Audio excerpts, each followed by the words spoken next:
Bonjour à tous. On va parler du coup ACV, plus précisément comment...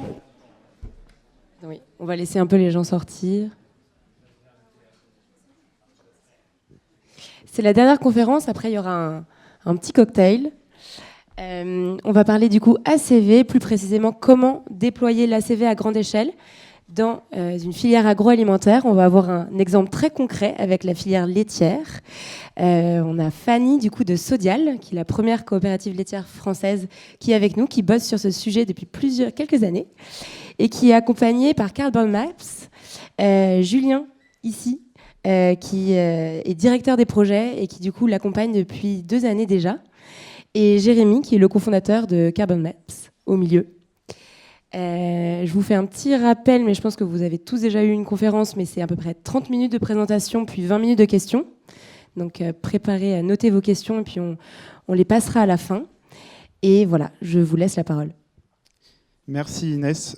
Nous sommes ravis de vous retrouver pour cette conférence. Je pense que le sujet qu'on va aborder ensemble résonne dans chacun d'entre vous. C'est comment passer de l'intention à l'action dans la décarbonation sur tout un portefeuille de produits à grande échelle et surtout à travers une démarche qui est structurée qu'on appelle l'analyse de cycle de vie, ACV, on vous en parlera assez pendant la conférence, qui repose sur les impacts du champ de l'élevage jusqu'au consommateur. Hop. Je vais prendre la main, c'est là.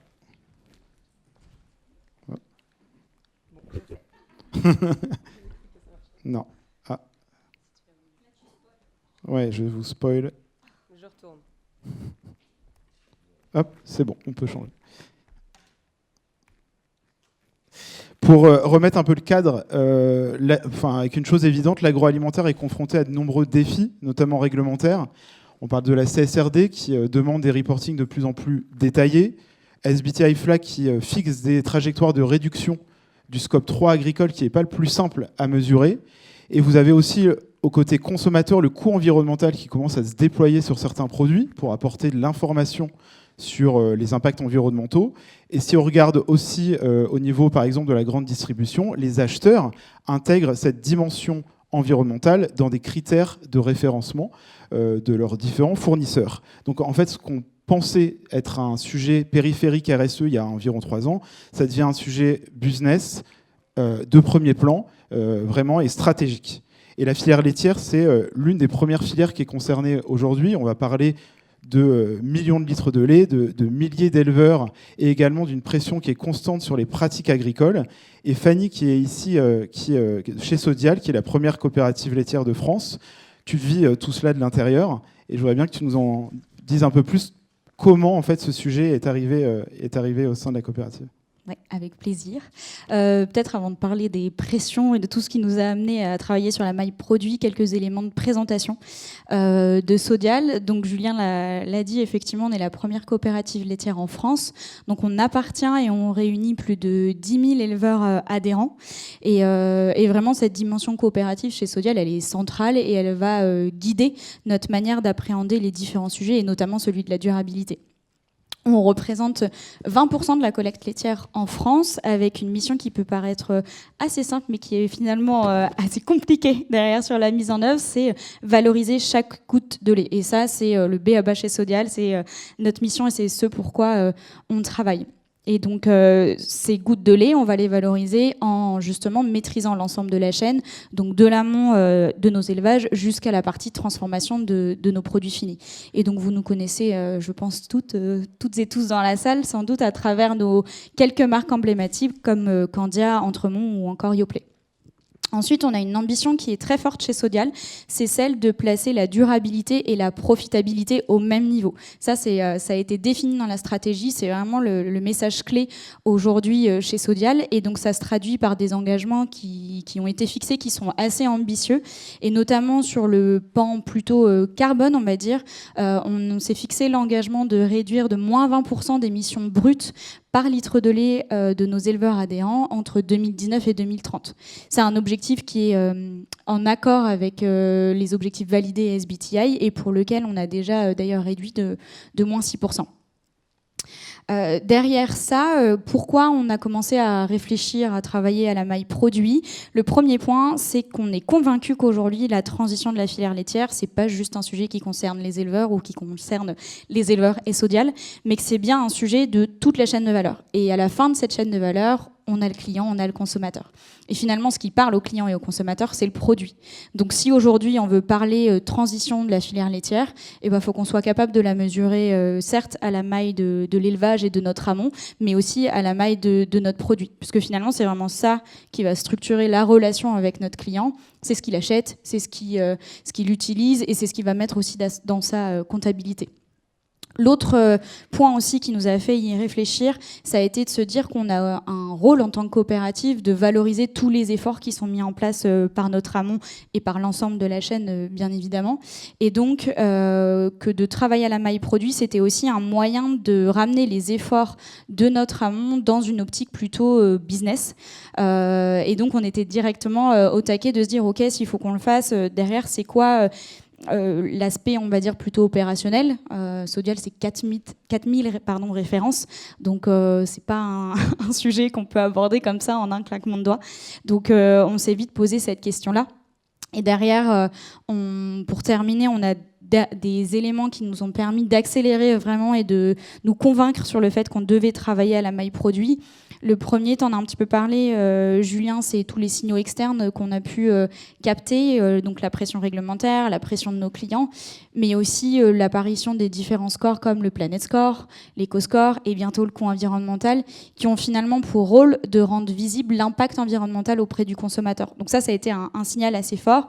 Et le deuxième, et c'est ça qui nous a vraiment fait basculer sur un travail et des réflexions avec Carbon Maps, c'est le fait qu'on avait tout un tas de données qui existaient déjà et que finalement, elles étaient infusées un peu disparatement, on va dire, dans les métiers pour intégrer de la durabilité, mais elles n'ont jamais été mises ensemble dans un même exercice pour justement infuser et encore plus la durabilité dans nos métiers pour que ça devienne un vrai réflexe.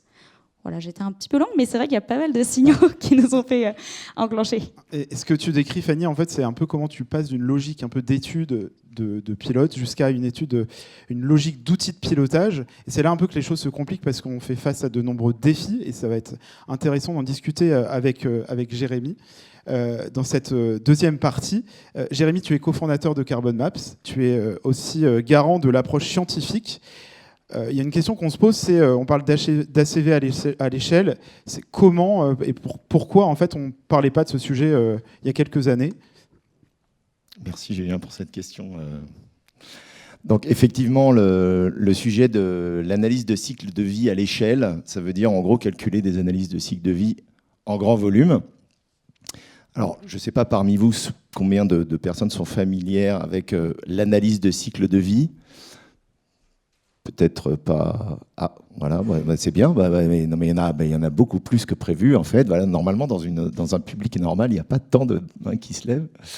En fait, l'analyse de cycle de vie, c'est une méthodologie éprouvée qui est normée, mais qui a longtemps été confinée à des bureaux d'études et qui était essentiellement utilisée pour faire de l'éco-conception. Donc, on faisait une analyse de cycle de vie sur un produit, voire deux. Ça prenait plusieurs mois. On collectait les données. C'était très manuel, etc.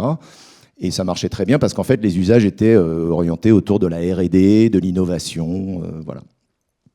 Et puis est arrivé le sujet de la durabilité et tous les signaux dont a parlé Fanny. Et tout d'un coup, il a fallu passer à l'échelle au sens où il y a eu plein d'usages qui ont fait qu'il a fallu produire des données environnementales à l'échelle produit et que c'était pas prévu en fait. Donc la plupart des outils en fait d'analyse de cycle de vie traditionnels ne sont pas prévus du tout pour faire des milliers d'analyses de cycle de vie, voire des dizaines de milliers d'analyses de cycle de vie. Aujourd'hui, quand vous avez le coût environnemental, alors le coût environnemental, c'est l'affichage environnemental qui est régulé par le gouvernement. Ça se base sur l'analyse de cycle de vie. Si vous voulez être capable de mettre des scores sur des dizaines de milliers de références dans les magasins, il faut être capable de fabriquer de l'analyse de cycle de vie en grand volume. Voilà. Donc je dirais qu'une des principales raisons pour lesquelles il n'y avait pas d'analyse de cycle de vie à l'échelle, c'est qu'il n'y avait pas d'usage et qu'aujourd'hui, il y en a. Voilà. L'analyse de cycle de vie devient en fait un moyen de prendre des décisions, d'informer les consommateurs et de voilà, et de piloter en fait des développements produits. Et la deuxième raison aussi, je pense, c'est en fait, c'est on va dire les progrès technologiques. Il y a 10-15 ans, c'était impossible de faire des calculs dans le cloud, de faire des calculs grand volume. Il n'y avait pas d'intelligence artificielle qui permettait de faire du mapping automatique, etc. Aujourd'hui, tout ça, c'est possible. Et donc, en fait, on bénéficie d'une technologie qui permet de fabriquer en grand volume du calcul d'empreintes environnementales sur des dizaines de milliers de références en étant dans des logiques ultra automatisées. Et donc, en fait, ça apporte une vraie rupture par rapport à cet outil qui était finalement traditionnel. Donc ça permet de décloisonner en fait l'analyse de cycle de vie, ça permet de le mettre à disposition de tous les opérationnels, de pouvoir en faire bénéficier plein de cas d'usage, en particulier les ventes et les achats, et de le faire de manière robuste, fiable, transparente, voilà, grâce à la techno, en particulier la nôtre. Voilà. Merci Jérémy. Est-ce que ces propos résonnent chez toi, Fanny, sur ce que tu vis au quotidien? Est-ce que c'était évident pour Sodial, tout ce que raconte Jérémy? Ouais, surtout quand tu parles données. Je vais en parler un tout petit peu en intro, mais du coup, quand on fait l'analyse de cycle de vie, il y a effectivement tout un tas de données. Donc, on a des données du packaging, des recettes et aussi de l'amont. On a, nous, cette chance-là, effectivement, d'avoir déjà cette donnée de l'amont qui est aujourd'hui un peu notre mine d'or. Hein. On a 70% de nos éleveurs qui réalisent chaque année un autodiagnostic, donc, qui nous permet justement d'aller estimer leurs émissions. Donc nous, la question, elle n'était pas finalement d'aller chercher la donnée, mais plutôt de se dire, on les a, mais maintenant, comment on fait pour les utiliser dans un seul et même outil? C'est en silo, c'est-à-dire que ça vient des exploitations, ça vient de nos ERP, enfin là, c'est plein de choses différentes, mais il fallait qu'on soit capable de les rassembler dans un seul outil et que ce soit rassemblé de manière cohérente, exploitable et utilisable par nos différents métiers. On a des équipes R&D qui sont intéressées pour une logique d'éco-conception, des équipes marketing plutôt pour de l'affichage et des équipes commerciales de se dire comment je vais intégrer ce sujet-là dans tous mes temps forts commerciaux. Donc il y a différents usages et c'était ça qui était, on va dire, compliqué pour nous, c'est de vraiment joindre un petit peu les différents usages. Et le moment charnière qui a fait qu'on est passé sur un outil comme Carbon Maps, c'est quand on a commencé à travailler sur ce sujet-là, on y est allé petit à petit, c'est-à-dire qu'on n'a pas directement travaillé sur l'automatisation des 4000 pour les 4000 références, mais on a d'abord fait une phase test en fait, avec un périmètre restreint, donc quelques produits qui étaient stratégiques pour nos différentes marques. Et donc on a fait ce travail de calcul d'ACV avec Carbon Maps en mode plutôt manuel, c'est-à-dire que les datas elles ont été remontées assez opérationnellement via des extracts Excel en fait. Et quand on a fait ce travail-là, on s'est vite rendu compte que ce serait intenable sur notre périmètre complet. Donc c'est là où vraiment on s'est dit ok, il y a un intérêt bien évidemment d'avoir un prestataire à notre côté parce que cet exercice-là, ça demande beaucoup de moyens et des outils, une technologie qu'aujourd'hui Sodial n'a pas. On a parlé des défis. Je pense que c'est intéressant aussi de se poser pour toutes les personnes qui sont dans la salle, de se dire comment y aller, quels sont les prérequis, mais surtout les difficultés qu'il faut avoir en tête quand on veut se lancer dans un projet d'analyse de cycle de vie. Jérémy, je pense que tu es le mieux placé pour nous parler un peu de ces difficultés, ces prérequis qu'on peut avoir au quotidien. Oui, je suis le mieux placé pour parler des difficultés. En fait... à mon avis, la difficulté principale, c'est de se dire qu'il va falloir diffuser la donnée environnementale dans toute l'entreprise. Et donc, la difficulté principale, à mon avis, c'est d'arriver à embarquer la direction et d'arriver à motiver les équipes en interne pour leur faire comprendre que la donnée environnementale, c'est une donnée qui devient de plus en plus importante dans les prises de décision. Encore une fois, c'était des données qui, il y a encore 5 ans, étaient complètement cloîtrées dans des bureaux d'études. Aujourd'hui, elles font partie des prises de décision, elles rentrent dans des décisions qui sont business. Donc je dirais que la première difficulté pour moi, c'est d'embarquer les équipes, la direction et d'arriver à avoir un engagement stratégique sur ces sujets-là. Le deuxième sujet, pour rejoindre ce que tu disais Fanny, c'est effectivement le sujet des données. En fait, nous, on se rend compte que quand on arrive chez des clients, on a une très grande diversité de maturité sur les données. Vous avez des clients qui ont des données super bien rangées, très propres, dans des systèmes d'information hyper clean, et puis vous avez des clients qui ont plus de 20 systèmes d'information différents, où vous avez plein de données manquantes, où vous avez certaines BU qui ont des recettes, d'autres qui n'ont pas, d'autres, etc. Bon. Et en fait, l'avantage d'utiliser une norme comme l'analyse de cycle de vie, c'est que ça vous permet en gros, d'articuler des données qu'on appelle des données primaires, qui sont des données qui viennent directement des clients, donc qui sont des données de très bonne qualité, avec des données dites secondaires, qui sont des données moyennes, statistiques, voilà, qu'on peut critiquer à l'infini, mais qui ont le mérite d'exister et qui permettent en fait de remplacer le manque de données. Et vous faites comme ça un mélange entre des données primaires et des données secondaires, le but étant d'amener votre client à avoir de plus en plus de données primaires, évidemment, donc d'aller collecter les données chez les fournisseurs, d'aller collecter les données auprès de ces organisations, de ces business units, etc. Voilà. Et donc je dirais qu'en fait, un des grands enjeux qu'on a dans nos projets, c'est de définir une stratégie de données. Ce qu'on fait au début de chaque projet, on fait un inventaire des données qui sont disponibles, et c'est ce qu'on a fait avec Fanny, et on dit, en fait, voilà comment on va modéliser les produits. À ces produits-là, on va prendre telle donnée, ces produits-là, on va plutôt utiliser des données de référence et des données statistiques. Et ça, c'est très, très, très, très important avant de se lancer, d'être capable de correctement bien définir en fait une stratégie associée à la data. Voilà. Et il y a des limites aussi à tout ça, je pense. Ouais. En fait, oui. Enfin, il y a des limites au sens où il ne faut pas rechercher, on va dire, une vérité absolue dès le début. Il faut essayer d'y aller de manière itérative. Donc, pour embarquer les directions, il est de bon ton de faire des pilotes, ce qu'on a fait chez Sodial. Donc, le pilote a servi beaucoup à prouver le bénéfice en fait, d'avoir des analyses de cycle de vie pour les produits, et donc d'embarquer la direction et d'embarquer les équipes. Et donc ça, c'est super important. Et sur la partie données, en fait, on a des données de référence aujourd'hui sur le marché. Vous connaissez probablement Agribalise, EcoInvent, etc. Donc toutes ces bases de données de référence qui ont un niveau de qualité variable et mais qui ont le mérite d'exister, en fait. Donc c'est sûr que on est obligé de travailler aujourd'hui avec des données comme ça pour rentrer dans des démarches de progrès et pour être capable d'être capable de mesurer les progrès de mieux en mieux, etc. Donc je dirais qu'il y a une difficulté côté équipe et il y a une difficulté côté data, qui est toujours en gros les deux types de difficultés qu'on rencontre dans les projets. Et ce qui est important, on parle de l'engagement des équipes, comment je les embarque sur ce type de projet. C'est intéressant de voir, c'est que chez Sodial, en fait, c'est pas que l'équipe durabilité qui s'est approprié le sujet. On va en parler concrètement pour cette quatrième partie. On parle beaucoup de produits, d'analyse de cycle de vie. On va parler de l'amont et de projets de transition. Tu parlais tout à l'heure, Fanny, d'un objectif, moins 20% de réduction du litre de lait d'ici 2030. Quand vous avez commencé à calculer tous ces produits, est-ce qu'il y a des chiffres, des choses qui t'ont marqué, qui t'ont surpris quand tu as commencé à analyser ces résultats ?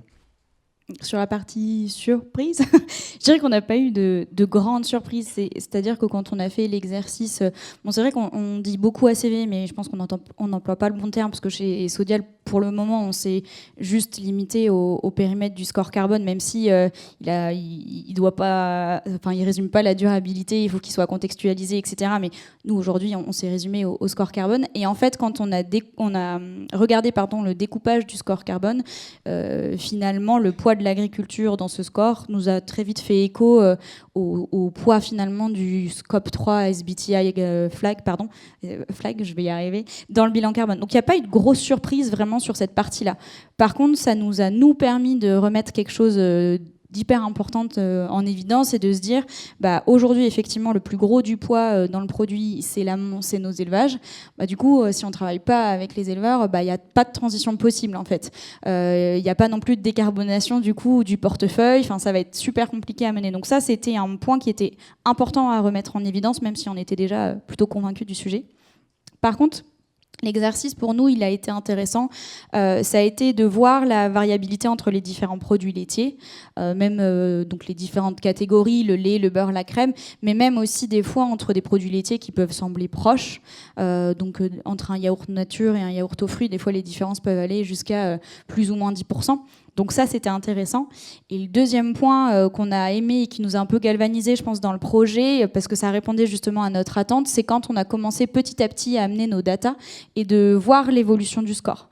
Quand on a commencé à implémenter nos datas amont, on a finalement vu une évolution. Alors, c'est à prendre avec des pincettes et c'est en moyenne sur toutes les catégories de produits, mais des réductions qui pouvaient aller en moyenne à moins 15%. Donc déjà, ça envoie un signal très positif pour Sodial et ça montre qu'on est sur le bon chemin.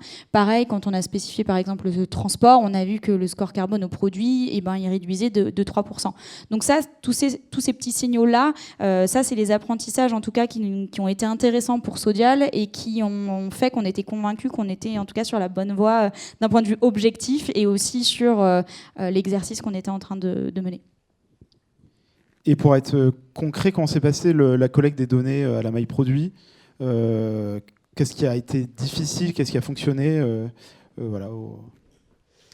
Ce qui a fait que ça a fonctionné, on parle beaucoup data, et c'est de se dire que vu que c'est un sujet qui est aussi data, on a fait un copilotage en fait avec un collègue de la DSI, c'est-à-dire que donc la partie durabilité représentait les enjeux business et les usages finaux finalement du score, et puis la partie bien évidemment cohérence méthodologique et surtout cohérence versus l'exercice du bilan carbone qu'on pouvait faire à côté. Et donc le collègue DSI, lui, portait vraiment l'expertise technique de se dire, OK, avec toutes ces datas-là, il y a tout un travail de structuration, de fiabilisation de toutes les données. Donc ça, c'est ce qui fait qu'aujourd'hui, le projet fonctionne plutôt bien. Et après, ça a été finalement l'onboarding des différentes équipes. Je vais dire les équipes qui sont plutôt contributrices, donc la DSI, mais aussi la R&D, qui va sécuriser en fait toutes les données qui remontent, le packaging, le contrôle de gestion, beaucoup d'équipes contributrices, et aussi les équipes plutôt utilisatrices. Je pense notamment au marketing et aux commerciaux. C'était très important pour nous de les embarquer dès le démarrage sur le projet pour qu'on soit bien au clair sur qu'est-ce qu'ils souhaitent faire de cette data-là. Donc ça, c'est des clés qui fait qu'aujourd'hui, le projet roule très bien et tout le monde sait de quoi on parle quand on parle aujourd'hui de score carbone chez Sodial.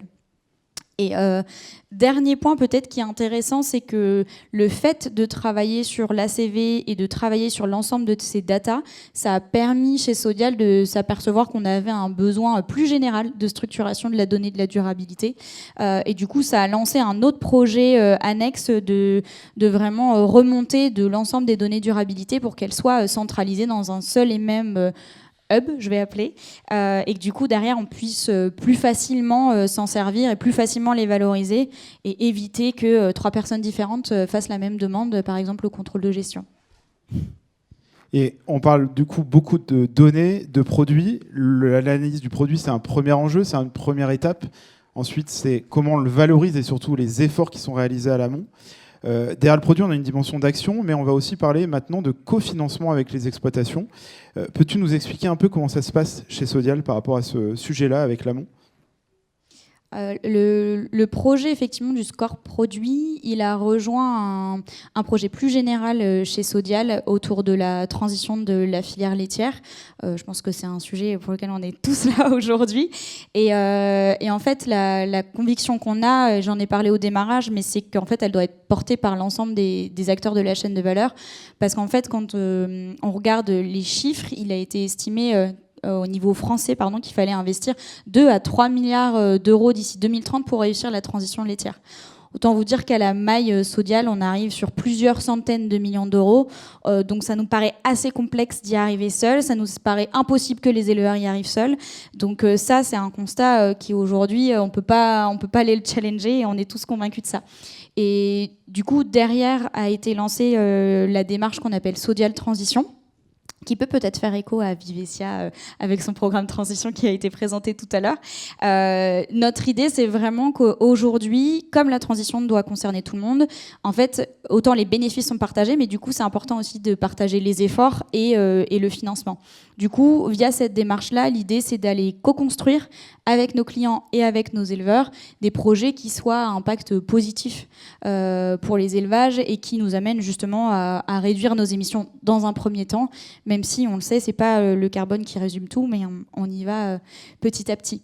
Et du coup, ce qui a été super intéressant, et je pense intéressant pour les équipes de Carbon Maps aussi de savoir, c'est que le score au produit, il s'est finalement positionné comme une forme de caution pour ce partenariat-là, puisque finalement, quand on signe un contrat Sodial Transition, on va s'engager sur de la réduction d'émissions, mais du lait sorti ferme.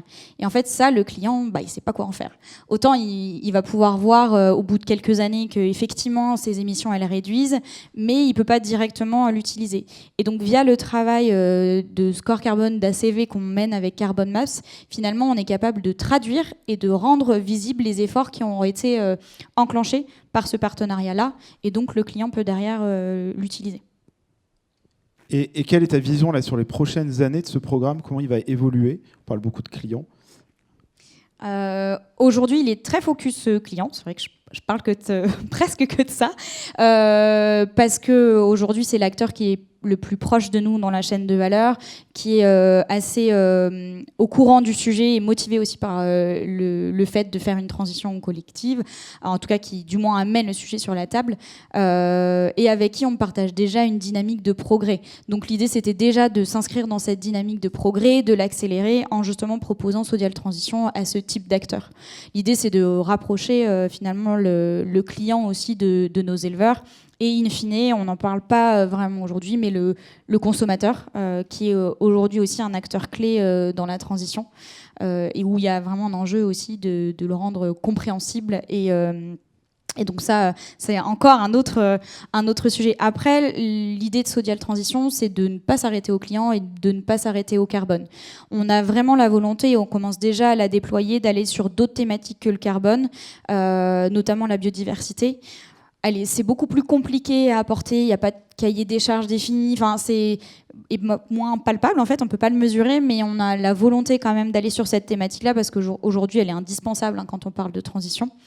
Et pour la partie plutôt partie prenante, client, là l'idée c'est d'aller aussi ouvrir à d'autres parties prenantes, pourquoi pas les consommateurs en les invitant aussi à investir directement dans la transition laitière et d'aider les éleveurs là-dedans, ou aussi les banques ou les assureurs qui jouent un rôle très important dans le financement de la transition.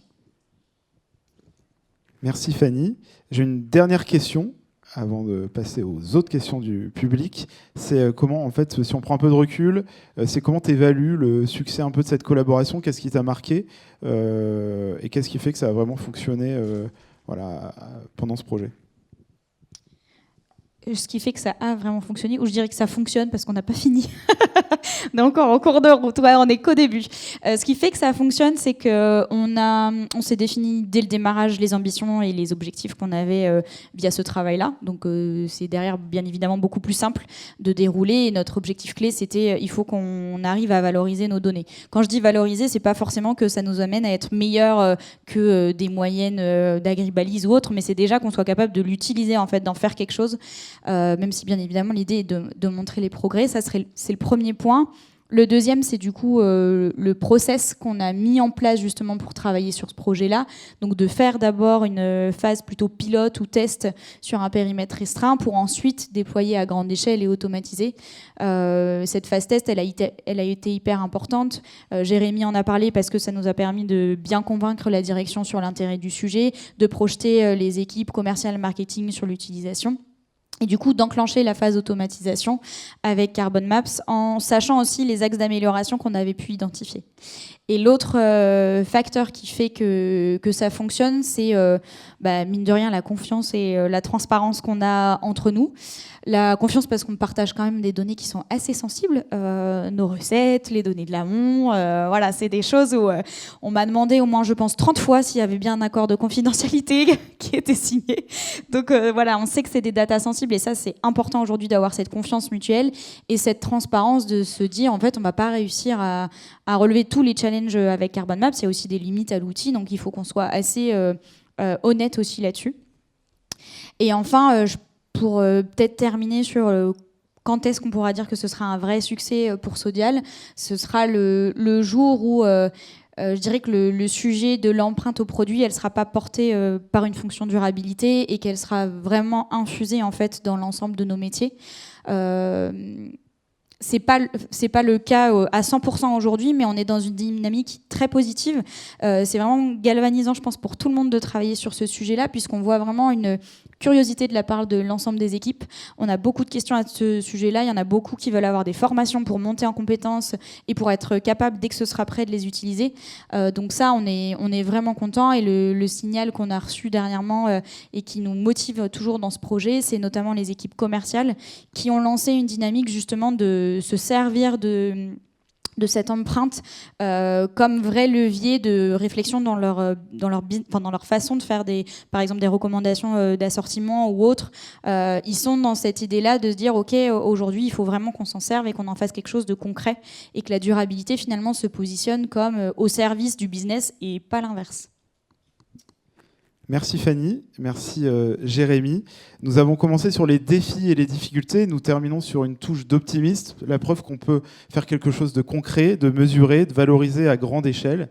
En tout cas, c'est ce que Carbon Maps construit avec Sodial tous les jours. C'est ce que d'autres acteurs pourront construire aussi par la suite. Merci à toutes et à tous d'avoir participé à cette conférence. On va pouvoir passer à toutes les questions que vous pouvez avoir. On peut les applaudir. Est-ce que vous avez des questions ? Julien a déjà fait beaucoup de questions, mais s'il en reste.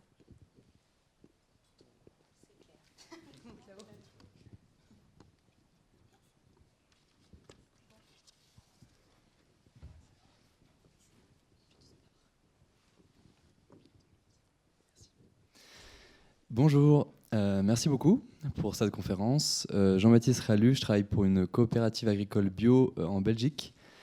Et nous, on travaille surtout sur les grandes cultures et on fait de la mesure d'impact. Et on est challengé par l'unité qu'on va aller chercher, si c'est par hectare ou par tonne de produits, évidemment. Et donc nous, on a une batterie d'indicateurs et on fait notre ACV sur le carbone, mais aussi sur la qualité de l'eau, sur l'écotoxicité humaine.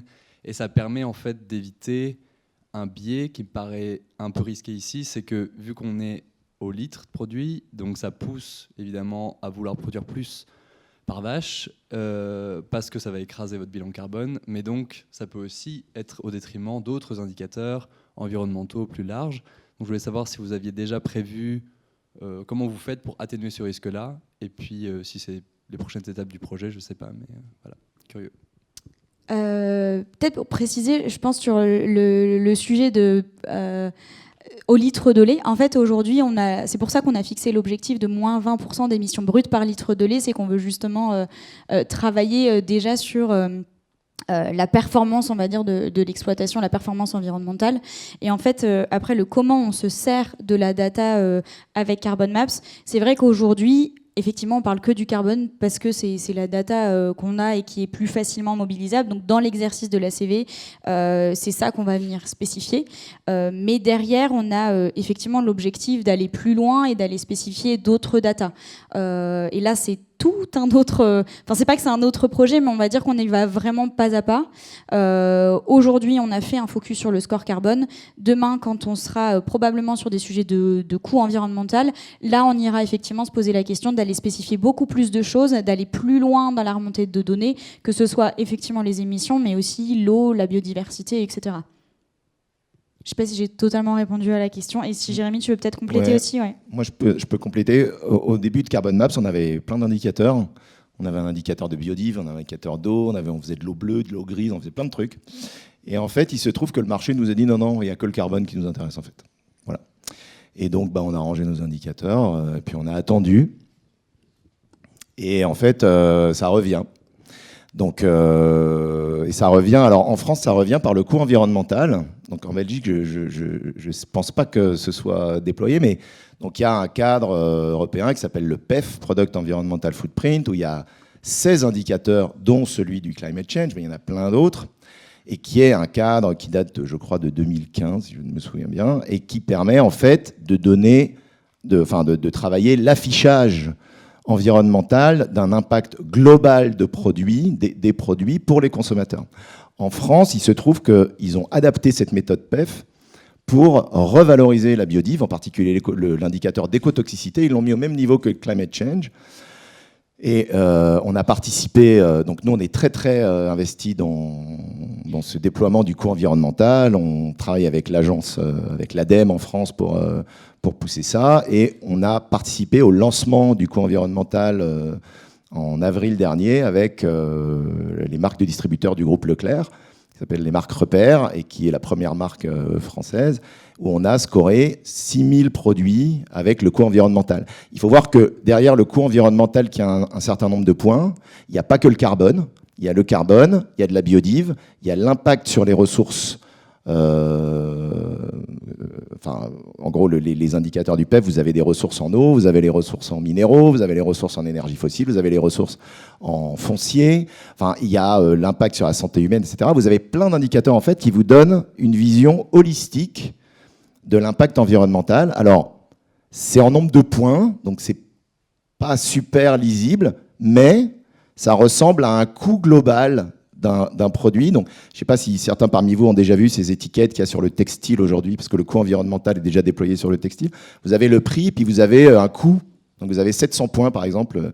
Le t-shirt que vous avez sur vous, il vaut 800 points. Enfin, voilà. Alors qu'une courgette, ça vaut 35. Bon. Donc après, vous avez un nombre de points. Il faut éduquer le consommateur qu'il y a des notions de points, d'impact et tout. Mais le gros avantage, c'est que ça inclut tout. Et à mon avis, c'est aujourd'hui un cadre d'impact global qui est hyper intéressant, justement parce que ça équilibre beaucoup d'impacts différents, et en particulier la biodiversité et le climat. Et peut-être pour compléter, c'est vrai qu'on ne parlait que de score carbone parce qu'aujourd'hui c'est le périmètre sur lequel on travaille, mais dès qu'on s'est lancé dessus, on a tout de suite mis les warnings en disant attention, le score carbone, ça ne résume pas la durabilité. Le carbone, c'est loin d'être le seul sujet. Des fois, ça peut même être en contradiction si on parle de recyclage d'emballage. Des fois, le packaging recyclé, finalement, il est plus impactant qu'un non recyclable. Donc ça, on a toujours eu ce warning en tête. Par contre, c'est vrai qu'on s'est dit, au vu de ce qui arrivait, c'était intéressant pour nous de se lancer dans la démarche et de voir ce qu'on était capable de faire tout en se préparant à côté à ce qui allait pouvoir arriver, sachant qu'on est justement hyper aligné avec la méthode du coût environnemental et on est content que ce genre d'initiative puisse arriver pour justement valoriser les autres thématiques. Nous faisons des calculs PEF voilà, pour notre coopérative. Bravo. Ouais. Mais voilà, je vous invite à aussi regarder parce que c'est possible. C'est ce qu'on fait avec Carbon Maps aussi. Okay. En fait, on est capable de calculer l'ACV. Après, c'est vrai que là, dans les réflexions, pour l'instant, en tout cas, le score qui est utilisé est uniquement la partie carbone. C'est moi. Merci pour le partage. Moi, je voulais savoir, par rapport aux données de vos producteurs de lait, est-ce que vous récupérez les données primaires? Et si oui, comment? Ou est-ce que vous récupérez des données d'enquête, des données moyennées? Je ne sais pas trop quoi. Je vais être assez... j'allais dire rapide. En soi, les données qu'on collecte, en fait, on a tout ce qui s'appelle la route du lait, en fait, où c'est un système qui permet justement de remonter les datas de nos éleveurs.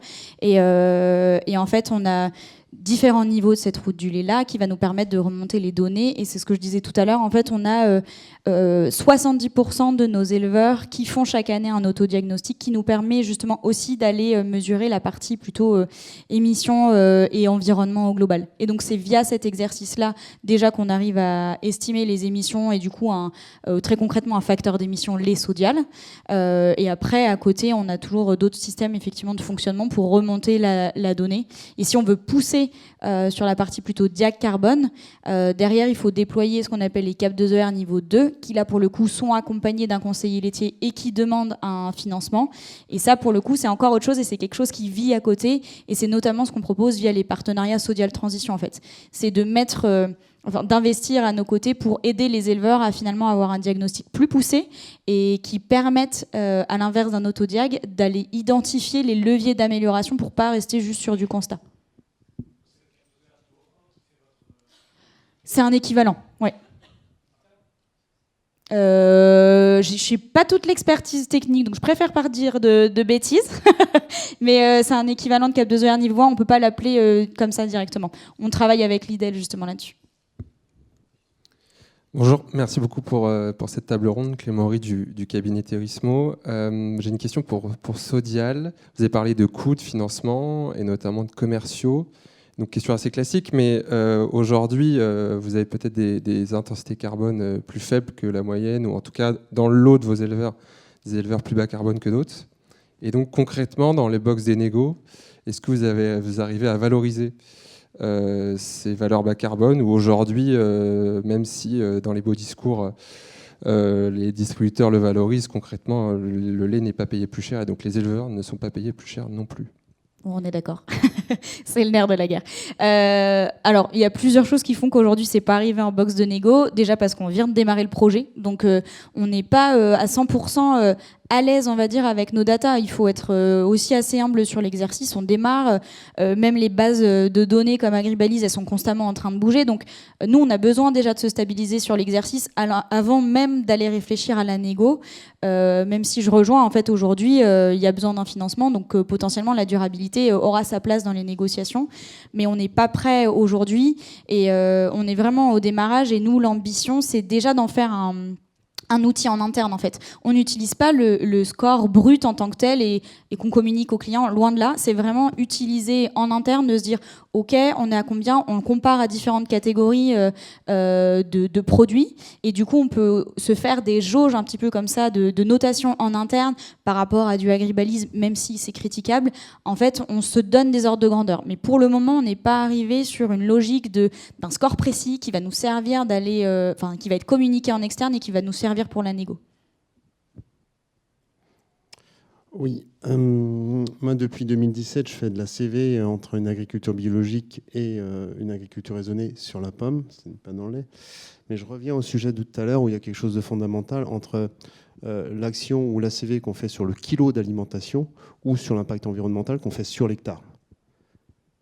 Et là, voilà, c'est deux dimensions. Et est-ce qu'on part sur de l'écologiquement intensif pour pouvoir effectivement atteindre votre objectif de moins 20% sur le litre de lait à la sortie des fermes ou pas? Voilà. Quelle est votre stratégie par rapport à ça? En fait, les exercices sont quand même un peu... les deux sont distincts, je dirais. L'ACV, on raisonne par kilogramme de produit, mais on n'est pas sur une... En fait, on va prendre directement les valeurs qui sortent de nos diagnostics. Ouais, allez-y, complétez si vous voulez. Mais l'essentiel, c'est l'empreinte qu'on fait sur la terre. Oui. Au final. Oui, mais du coup, en fait, ça, on va la regarder. C'est toute la partie, on va dire, plutôt pilotée au global du bilan carbone, de voir comment on arrive à réduire nos émissions. Et après, en fait, nous, on prend effectivement les émissions par litre de lait qui vont derrière servir dans l'exercice d'ACV et in fine du score carbone au produit. On arrive sur des émissions par kilogramme de produit net. Mais du coup, il y a bien deux éléments distincts, même s'il y a un petit peu, il y a une jointure forcément. Mais du coup, sur la partie émission, on n'est pas dans une logique d'aller favoriser l'intensif, puisque justement, on a cet objectif, qui est sur les émissions brutes et sur, en fait, on regarde par le litre de lait si on arrive à réduire. Donc principalement sur l'alimentation qui est donnée aux vaches. Ça va être sur l'alimentation, ça va être sur le lisier. Il y a plein de leviers différents. Et ce qui est important, en tout cas chez Sodial là-dessus, c'est que on n'arrive pas avec une conviction il faut mettre telle ou telle chose en place. On a vraiment une approche de chaque exploitation a sa réponse, chaque exploitation a sa situation. Donc c'est pour ça que c'est important d'abord de déployer les leviers et les diagnostics qu'on appelle CAP 2ER niveau 2 pour ensuite aller déployer des actions qui soient spécifiques. Et ensuite, deuxième question sur cette chaîne de décarbonation. Le lait, entre le litre de lait qui vous arrive à l'entrée de l'usine et ensuite le lait est décomposé en différents coproduits, comment vous arrivez à affecter l'impact environnemental sur le produit fini? Ça, c'est la question pour Carbon Maps. On applique de la méthodo. Alors, peut-être, je voudrais d'abord... non, d'abord, je vais répondre à ça et après, je reviendrai sur le truc d'avant. En fait, on applique la méthodologie d'ACV appliquée au lait, qui est de l'allocation massique globalement. Donc, il faut suivre la matière sèche. Voilà. Et donc, on rajoute les impacts, etc. On modélise tout. Voilà. On modélise toute la chaîne de transformation du lait, les coproduits, le fait que ça passe... voilà. Tout le craquage, etc. et l'affectation de la matière sèche aux différents produits. Le souci après, c'est les différents coproduits et sa valeur de marché et comment on peut effectivement, s'il y a un impact environnemental. Tout à fait. Donc, heureusement, on est en allocation massique et pas en allocation économique dans le lait. Donc, ça, c'est la seule filière qui est en allocation massique. Donc c'est beaucoup plus simple que les par exemple, les secteurs de la viande ou des choses comme ça qui sont en allocation économique, ou même enfin, tout les secteurs du fruit, etc. Donc en fait, dans la plateforme, pour faire du calcul à l'échelle, on applique les types d'allocations, les différents types d'allocations qui permettent de faire ça. Voilà. Bon, donc on est conforme à la comptabilité de l'analyse de cycle de vie. Maintenant, juste pour revenir à la question que vous posiez sur les limites de l'analyse de cycle de vie et en fait le fait que ça valorise l'intensif, c'est une problématique qui est assez identifiée depuis longtemps. Il y a eu beaucoup de papiers critiques sur ce sujet, en particulier le Planet Score a été énormément critique sur l'analyse de cycle de vie, etc. Il se trouve que le coût environnemental, alors je ne veux pas refaire de la pub pour le coût environnemental, mais quand même, le coût environnemental rajoute des bonus hors ACV. Voilà. Donc en fait, il valorise des pratiques. Donc vous avez d'un côté l'analyse de cycle de vie qui en fait représente une performance environnementale associée au litre de lait. Enfin, en gros, il y a un moment, il faut quand même produire de la nourriture avec un impact minimum. Et de l'autre, on va rajouter un certain nombre de bonus, justement, pour valoriser des bonnes pratiques, les prairies, les haies, les choses comme ça, etc. Et donc, c'est des bonus hors ACV. Et personnellement, je trouve ça très malin, parce que c'est vrai que l'ACV pur, ça a ses limites. Et quand on doit faire de l'affichage environnemental auprès des consommateurs, on est quand même obligé de valoriser des choses qui sont difficiles à valoriser dans l'analyse de cycle de vie. Une dernière question ? Merci. Bonjour. Donc, moi, je suis responsable RSE pour Prospérité Fermière, donc coopérative dans les Hauts-de-France. Donc, on connaît très bien Sodial. On a les mêmes enjeux, je pense. Des ACV, on en a fait aussi. On est plus bas que le standard pour pas mal de produits. Et en fait, on est dans le même constat où c'est pas arrivé dans les box de négo, mais les clients nous disent « Oui, mais nous, il nous faut les ACV. On ne payera pas plus cher. Okay ?» Et l'agriculteur me dit « Mais moi, je ne gagne rien du tout, en fait. » Et je pense qu'il y a une vraie synergie à trouver entre les acteurs laitiers, de se dire nous, on ne vous donnera pas la data, parce que ça nous a pris du temps, ça nous a coûté de l'argent. Et il faut qu'on arrive à emmener nos agriculteurs, et parce qu'on sait très bien qu'on fait un cap de ZR là, on en refait un dans 5 ans. Si on ne les a pas accompagnés, l'empreinte, elle est pareille, la CV, elle n'aura pas bougé. Donc on n'arrivera pas à se démarquer auprès des clients finaux. Donc comment, c'est une question globale, je ne pense pas qu'on aura la réponse aujourd'hui, mais comment est-ce qu'on fait pour garder l'engagement de nos agriculteurs à mettre en place des actions pour réduire, si in fine on n'arrive pas à le valoriser auprès de nos clients? Sacrée question. En fait, la question, elle se pose effectivement, et je pense que c'est pas que les acteurs laitiers, enfin c'est tout le monde de manière générale. Effectivement, ça nous mobilise, ça demande beaucoup de moyens pour aller déployer ces calculs-là, et c'est pour ça que nous, pour le moment, on est vraiment sur une logique d'utilisation en interne, en venant l'enrichir avec d'autres éléments. Je pense que je serais peut-être un peu moins fermée de me dire, de toute façon, je pense que ça va arriver. Il va falloir, au bout d'un moment, ces données, elles vont être transmises. Enfin, je pense qu'il faut, je sais pas comment faire, mais il faut qu'on arrive à co-construire. Faut qu'on arrive à avoir au bout d'un moment tout le monde autour de la table et de se dire, ok, vous voulez ces données, on peut les avoir, ça nous demande du temps, ça nous demande des efforts. Comment on fait ? Donc je serais peut-être un peu moins catégorique sur le fait de refuser complètement de les transmettre. Maintenant, comment on fait pour travailler ensemble ? Il y a beaucoup de travaux qui sont en train de se lancer avec GS1, avec des acteurs comme Open Climat. Il y en a un peu à droite à gauche, parce qu'aujourd'hui, c'est un enjeu qui est porté par les clients. Il faut que nous, on arrive à porter la voix des éleveurs et des acteurs industriels en se disant, OK, ça nous demande des efforts, comment on fait pour que ce soit valorisé in fine ? Mais ça, c'est clair que c'est toujours un rapport de force, je dirais, qui est très compliqué pour nous à gérer. Après, sur la partie valorisation financière, j'ai pas non plus la réponse, mais c'est aussi pour ça que nous, on a travaillé à côté sur du Sodial Transition, de se dire qu'on allait lancer des partenariats qui allaient être spécifiques par client, parce que là, pour le coup, il y gagne vraiment. Et vu qu'il y gagne vraiment, peut-être qu'il est plus prêt à s'investir. En tout cas, certains le sont, puisque ça commence, en tout cas, on commence à avoir des partenariats concrets. Et donc là, c'est là où on peut réussir à transformer l'essai, à avoir un partenariat avec un client qui veut bien mettre de l'argent sur la table et qui, derrière, bénéficie. Et ça, en tout cas, on est qu'au démarrage de cette démarche-là, mais c'est un vrai signal positif aussi pour les éleveurs, pour les remobiliser, parce qu'effectivement, la coopérative, aujourd'hui, elle investit et elle va les aider, mais on a notre limite. Du coup, le fait d'avoir des exemples concrets de partenariats qui commencent à se signer, ça permet du coup de les motiver sur cette thématique-là de réduction de l'empreinte environnementale de façon globale. Merci beaucoup. On termine pile à l'heure.